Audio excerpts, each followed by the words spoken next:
PB를 했잖아요. 제 고객뿐만이 아니라 많은 사람들의 투자를 보게 돼요. 성공한 사람은 언제나 소수입니다. 코인도 마찬가지고 주식도 마찬가지고 부동산도 마찬가지일 거예요. 근데 연금은요, 모든 사람들에게 오는 게 노후잖아요. 그럼 각자가 소수로 성공한 사람들은 노후 걱정 안 해도 될 겁니다. 하지만 그게 아닌 대다수의 사람들은 잘 못 준비하고 있거나 잘못하고 있거나 이상하게 하고 있거나 그럴 가능성이 매우 크잖아요. 그런 사람들까지 모두 포용할 수 있는 방법을 이런 연금 활용법이라고 저는 생각을 하는 거죠. 그래서 그분들이 각자 나름의 사업에 대한 도전, 투자에 대한 도전 많은 걸 하겠지만 만에 하나 그게 잘 안 됐을 경우에 얘가 그 사람 미래를 저는 챙겨줄 거라고 생각을 합니다. 저는 노후 준비, 지금 말씀드린 이게 내 투자의 메인은 아니라고 생각합니다. 매우 현실적이죠. 왜냐? 이론적으로 보면 맞죠. 우리 초년생들 입장에서 금액이 크지 않은데 월급을 거의 전부 연금에다가 다 넣다시피 하면 당연히 이렇게 될 거고 시간이 많이 지나면 엄청 큰 돈이 되어 있겠죠. 그러면 그 사람의 노후도 해결이 될 겁니다. 물가가 아무리 올라도 해결이 될 거예요. 근데 그거를 현실적으로 할 수 있냐는 거죠. 가능할까요? 저는 그렇게 생각 안 하고 대한민국처럼 이렇게 빠르게 바뀌는 사회에서는요. 각자 생각하는 지금의 나를 바꾸기 위한 투자는 계속되어야 된다고 생각합니다. 그래서 누구는 코인을 밤새 볼 거고, 그래서 누구는 임장을 엄청 다닐 거고, 그리고 누구는 기업 분석하려고 공부 엄청 하고 있을 겁니다. 이 투자는 해야 된다고 생각합니다. 결국에 지금의 나를 바꾸기 위한 투자는 계속되어야 하고, 그건 각자의 선택입니다. 그리고 거기에 많은 걸 쏟고 에너지를 쏟아야 됩니다. 하지만 노후 준비는요, 소액으로 해야 된다는 거죠. 일부러 소액으로 해야 되고 대신 시간을 엄청 많이 써야 되고, 그리고 신경 안 쓸 수 있는 포트로 계속 운용을 해가지고 무시하다시피 그냥 알아서 크도록 던져놓는 게 중요하다는 거죠. 왜냐면 여기에 많은 걸 기대하면, 그러니까 연금 계좌에서 올해 조선방산 원자를 잘 맞춰가지고 큰 수익을 내는 게 여기의 목표는 아니라는 거죠. 그건 내 계좌에서 할 일이고, 이거는 이렇게 모든 사람들이 작게나마 해야 된다고 생각합니다. 자, 이 그림 보시면요. 우리가 돈이 보통 없잖아요. 없고 계속 모아가야 됩니다. 모으는 기간 동안에는 우리가 계속 소득 활동을 하죠. 그리고 소득 활동을 하면서 적립식으로 모으게 됩니다. 그러니 이 기간 동안에는 계속 이렇게 자산이 늘어나게 될 거고요.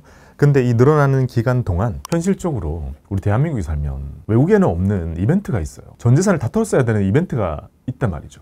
아니, 모으려 하면 써야 되고 모을만 하면 써야 되잖아요. 그래서 그런 것 때문에 이게 K-패치가 너무 어려운 거예요. 그래서 ISA에다가 이거 껴넣어가지고 힘을 많이 준 겁니다. 왜냐하면 여기는 돈이 사실상 거의 안 묶이니까 급한 대로 이렇게 뽑아서 쓸 수 있도록 이제 의도를 한 거죠. 그래서 이렇게 결혼도 하고 출산도 하고 내 삶의 이벤트들을 해결해 가면서도 계속 한쪽에서는 작게 붙더라도 연금이 계속 쌓이도록 의도를 한 거죠. 자, 그래서 이렇게 계속 모아갑니다. 65세 때까지 제가 모으겠다고 약간 의도를 한 거는요. 실제로 연금저축에 모은 돈은 55세가 지나면 연금 신청을 할 수 있습니다. 그래서 과거에는 60세에 국민연금이 나오니까 55세 때 개인연금을 신청해서 국민연금이 나오는 60세까지의 이 소득 크레바스를 메꾸겠다라는 전략이 있었습니다. 지금은 그러면 안 되겠죠. 그때는 그랬던 거고 지금은 어때요? 우리는 65세에 나오잖아요. 그러면 이제 은퇴하고 많이 남게 된단 말이에요. 근데 이때 타서 써버리는 것보다 제일 좋은 방법이라고 제가 말씀드리는 거는 65세 때 국민연금 나올 때 그때 연금저축을 수령 신청을 하는 거죠. 왜냐하면 제가 요즘 저를 비롯한 주변 사람들 보니까 엄청 액티브한 시니어일 것 같아요. 은퇴하고 날아다닐 것 같거든요. 여행 엄청 다니고 맨날 막 골프 치고 그리고 막 크루즈 타고 이럴 것 같단 말이에요. 그때 돈이 많이 들어요. 근데 그 돈을 충당하기 위해서 이제 국민연금이 나오는 65세에 그때까지 모은 돈을 65세 때 국민연금이 나오는 해에 배당으로 전부 전환하는 거죠. 이때 돈이 아까 말씀드린 것처럼 3억이 넘어야 됩니다. 전환하게 되고 그 돈들로 배당 포트 세팅을 하게 되죠. 겁이 나는 사람들은 아까 말씀드린 우주방어로 해가지고 4.5 만들어두고 조금 더 투자 경험이 있고 직업이 있거나 이런 분들은 6.6이나 이렇게 9% 막 이런 포트를 선택하시게 되겠죠. 그러면 국민연금과 함께 엄청 많은 배당이 쏟아지게 될 거고 그걸 초반 한 5년 지겹게 놀 기간 동안에는 액티브한 시니어로 살게 되고요. 그 뒤는 조금씩 배당 포트 줄여도 괜찮죠. 자, 그래서 이런 그림으로 의도해가지고 만들었고요. 옛날과 다르게 국민연금 어중간하게 55세 때 은퇴했는데 옛날처럼 개인연금을 잘 못 모았을 경우에는요. 우리가 55세 때 막 은퇴했는데 계좌에 막 2, 3천 있고 이러면 안 돼요. 그거는 올바르게 연금저축 활용한 계좌가 아닌 게 됩니다. 그렇게 되면 그 계좌는 55세 때 은퇴해서 65세 때 국민연금 나오기 전까지 쓰는 그런 메꿔주기 용도의 계좌가 될 겁니다. 제가 바라는 건 그게 아니고요. 그 10년마저도 과세 이연 다 해주니까 더 투자를 하실 수 있도록 이렇게 좀 짰고요. 은퇴를 하더라도 투자 다른 거 계속하고 있겠죠? 또 부업하겠죠? 그런 것들로 더 불입은 하지 않더라도, 더 저축은 하지 않더라도 운용만이라도 10년 더 하자는 거죠. 어떻게든 더 굴려가지고 열심히 불린 다음에 내가 은퇴할 때는 강하게 은퇴 선언을 하는 거죠. 진짜 일 안 할 생각으로 65세 때 은퇴 선언하고 그때까지 모았던 거는 TDF 아니면 되게 주식이 많은 포트잖아요. 그런 거 싹 다 배당 포트 바꿔가지고 배당 받으면서 한 5년 바짝 노는 거, 이렇게 이제 의도를 했습니다. 이 그림으로 만들 수 있겠다라는 합리성, 현실적으로 가능한지에 대해서 고민을 되게 많이 했고요. 충분히 가능합니다. 충분히 가능합니다. 그리고 아까 월 50만 원씩 꾸준히 부어가지고 우리가 30년 부으면 6억이라는 돈이 만들어진다고 했잖아요. 그 돈을 계산해 보면 내가 모은 돈이 6억인 게 아니라 내가 모은 돈보다 훨씬 큰 누적 금액이 쌓여 있는 금액이 됩니다. 이 그림을 장기간으로 만들어내지 않으면 그런 돈이 안 만들어진다는 걸 의미하고요. 그럼 이렇게 될 것인가 안 될 것인가에 대해서는 모든 자산 배분 포트가 보여줬던 것처럼, 또는 국민연금이 보여줬던 것처럼 장기간 따박따박 쌓이는 자산 배분의 누적 수익을 우리는 믿어야 되는 거죠. 바로 할 수 있는 실무적인 것들만 생각을 해보면요. 계좌를 4개를 틉니다. 아까 말씀드린 CMA, ISA, 연금저축, IRP, 그리고 돈이 많으신 분들은 연금저축을 하나 더 열시면 되고요.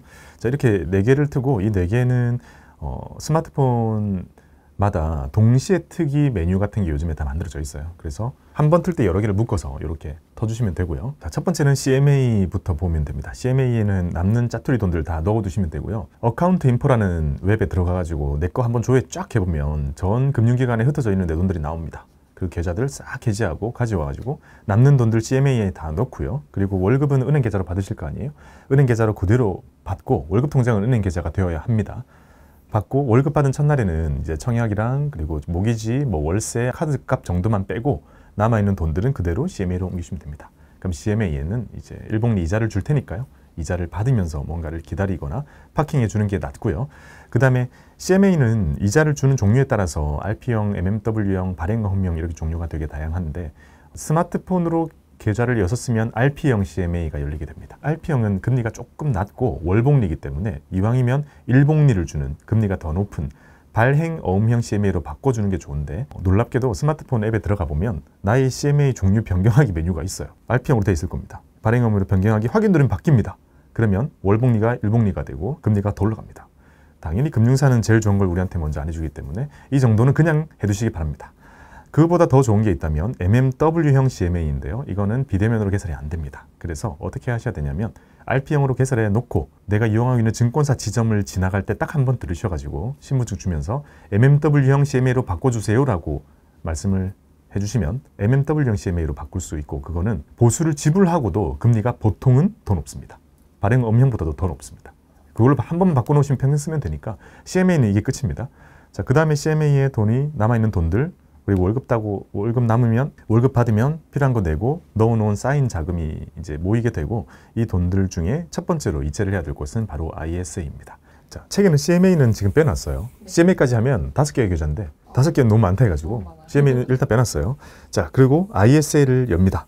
ISA를 열고, 자, ISA는 1년에 2천까지 넣을 수 있습니다. 그러니까 어떻게 넣는지는 각자 정하면 되죠. 그래서 제가 가장 추천드리는 방법은 매달 적립식. 초년생들은 10만 원, 20만 원. 꽉꽉 채우시고 싶은 분들은 150만 원. 그리고 선택하게 되는 전략은 월배당입니다. 요거는 아주 깔끔하죠. 바로 전에 말씀드렸던 것처럼 여기 넣는 돈으로는 월배당 포트를 짜가지고 그대로 비율 내로 꾸준하게 담아주시면 됩니다. 그러면 ISA 계좌에서도 계속 배당이 들어오게 되죠. 그 배당은 뽑아서 쓰시거나 아니면 안에서 재투자하시거나, 그거는 자유롭게 선택을 해주시면 됩니다. 그 다음으로 두 번째 계좌는 연금저축입니다. 자, 연금저축을 또 같이 열었을 거 아니에요. 계좌번호가 나와 있을 겁니다. 거기에는 한 달에 최대 50만 원까지 보낼 수가 있습니다. 근데 연금저축에는 넣어놓는 돈은 묶이기 때문에 내가 노인이 될 때까지는 묶인다라고 보시면 됩니다. 그래서 초년생들은 진짜 조금 5만 원, 10만 원 정도로 저는 생각을 하고 있습니다. 투자 방법은 자산 배분이라는 방법을 선택하시면 좋은데요. 이 자산 배분이라는 거는요, 조금 처음에는 지금 이 상태에서 말씀드리기에는 조금 어렵게 느껴지실 수 있습니다. 제일 좋은 방법이라고 생각하지만 어렵게 느끼실 수 있기 때문에, 그래서 제가 추천드리는 방법은 TDF를 사는 겁니다. 연금저축에서는 TDF를 사는 겁니다. 한 달에 최대 50만 원까지죠. TDF라는 거는요, 타겟 데이트 펀드의 약자입니다. 너무 헷갈리죠, 이제 막. 그러니까 연금저축이라는 계좌에서 사게 되는 상품군의 이름입니다. TDF라는 거는요. TDF라는 것을 그 금액 범위 내에서 사주시면 그 펀드는 자산 배분을 안에서 다 해줍니다. 그러니 기본적으로 자산 배분 전략을 실행할 수 있는 가장 간단한 방법이라고 말씀드릴 수 있습니다. 자, 그 다음에는요, IRP를 계산합니다.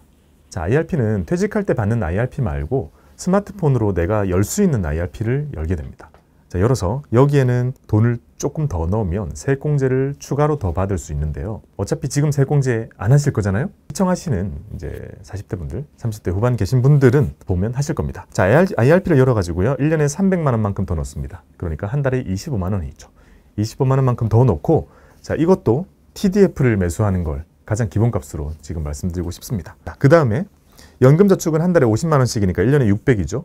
자, IRP는 한 달에 25만 원이니까 300이죠. 합하면 연금이라는 곳에 900이 들어갔잖아요. 근데 연금저축은 원래 모든 연금 IRP 다 합해가지고요, 1인당 1,800만 원까지 넣을 수 있도록 규제가 되고 있어요. 그러면 세액공제를 받지 않는 900만 원을 더 넣을 수 있는 룸이 떠 있게 되죠. 아마 시청자분들은 이게 엄청 필요한 분들일 거예요. 자, 이 분들은 연금저축을 하나 더 엽니다. 더 열어서요, 이건 세액공제를 안 받는 연금저축이라는 메모를 해두고요, 여기에 900만 원을 넣습니다. 그리고 그 900만 원도 자산 배분을 하는 거죠. 자, 그러면 1년 동안 ISA에는 2천만 원, 연금저축에는 600만 원, IRP에는 300만 원, 마지막으로 세액공제 안 받는 연금저축에는 900이 들어가게 됩니다. 그러면 나의 노후를 위해서 지금 1년 동안 얼마가 들어간 거죠? 3,800만 원이죠. 1년에 나의 노후를 위해서 원하면 거의 4천까지 넣을 수 있다는 의미거든요. 그러니까 노후 준비가 임박했다고 하더라도 연금저축 한도만 보면 얼마 안 돼 보이지만 ISA랑 합치게 되면 금방금방 돈을 마련하는 게 된다는 거죠. 계획이 많죠. 이건 얘기하면 끝도 없죠. 제가 부유하게 살았으면 안 그랬겠죠. 그래서 너나 힘들게 살아가지고 돈을 벌고 싶어서 현업에 왔는데 정말 많은 사람들이 고객이 다 부자인 거예요. 근데 놀랍게도 부자들은 돈을 잃지 않더라고요. 잃는 사람도 되게 많은데 그런 사람들은 결국에는 도태가 되고 저희의 관리를 막 이렇게 받는 그런 VIP들은 전부 부자인데 정말 돈을 안 잃는 거예요. 그래서 뭔가 이상한 거예요. 아니, 이 사람들은 위기가 와도 돈을 안 잃어요. 일시적으로 잃어도 진짜 빨리 회복하고 리스크 관리 정말 철저하게 하거든요. 근데 한쪽에 있는 맨날 고객이었다가 잃어서 없어지는 분들, 그분들의 주문도 제가 내줬단 말이죠. 왜 우리는 빨리 벌려고 하면 이렇게 많이 잃는 것인가에 대한 괴리를 참 많이 느꼈었고요. 그러면 우리는 어쨌든 나처럼 취업해가지고 무일푼에 취업해가지고 이제 모아가면서 이제 1,000만 원 이거 진짜 너무 큰 돈인데 이거 모아서 해야 되는데 그 1,000만 원 산 사람이 그 당시에 가장 잘 나가는 주식을 사는 게 맞는가? 뭔가 생각이 많이 들었던 것 같습니다. 그래서 결국 소수의 사람들은 돈이 많기 때문에 할 수 있는, 쓸 수 있는 툴이 많은 거죠. 무기가 많은 거죠. 그에 반해서 저처럼 평범했던, 저처럼 아무것도 없는 사람에서 많이 시작하는 많은 사람들에게 이 투자라는 것이 희망을 줄 수 있는, 이거 진짜 되는 거구나 라고 생각할 수 있는 방법이 무엇일까에 대한 고민을 참 많이 했던 것 같습니다. 아직도 찾지는 못한 것 같아요. 노력만 계속되고 있는 것 같지만 그래도 이거는 그 중에 하나의 방법일 거라고 생각을 하고요. 하나의 방법이라도 그래도 찾은 것 같아서 열심히 말씀드리고 있는 거고요. 그래야 많은 사람들이 나중에는 높은 확률로 부유한 노후를 맞지 않을까 기대를 하는 거죠. 한 번은요, 노후에 대한 그런 거 교육 같은 거 받다가 미국 사례를 많이 보잖아요. 근데 미국 사례라면 우리는 머릿속으로 딱 그냥 야, 미국이니까 그렇지 하면서 그냥 이렇게 선 긋잖아요. 근데 딱 보니까 거기서 투자를 워낙 안 해가지고요. 다 도박이라고 하니까 옛날에 그랬대요. 그래가지고 아는 사람 나 아는 거잖아요. 이렇게 평범한 사람들이 투자해야 된다는 사실을 알고 그걸 시키기 위해서 얼마나 많은 노력을 했다고요, 그 사람들이. 그래가지고 퇴직연금 만들어가지고 퇴직금을 그냥 월급 주기 전에 투자를 시키도록 그냥 강제를 막 시켰어요. 근데 그렇게 했는데 다들 또 예금만 해요. 그러면서 일부는 주식하고, 일부 주식하는 사람들은 손실 나면 또 뭐라 하고, 그래가지고 나중에 디폴트 옵션을 만듭니다. 방치하는 사람은 주식으로 들어가게. 그 만들어가지고 대부분 관심 없으니까. 그래서 관심 없는 많은 사람들이 주식으로 돈이 흘러갔어요. 그래가지고 그 사람들 지금 연금 부자 됐잖아요. 미국의 연금 문화 어떤 줄 알아요? 은퇴할 때, 큰 회사가 은퇴할 때 앞에 여행사들이 진을 친다고 합니다.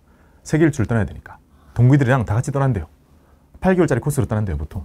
그리고 놀라운 건 더 돌고 오면 부자가 돼 있다. 더 늘어 있다고 해요. 쓰는 것보다.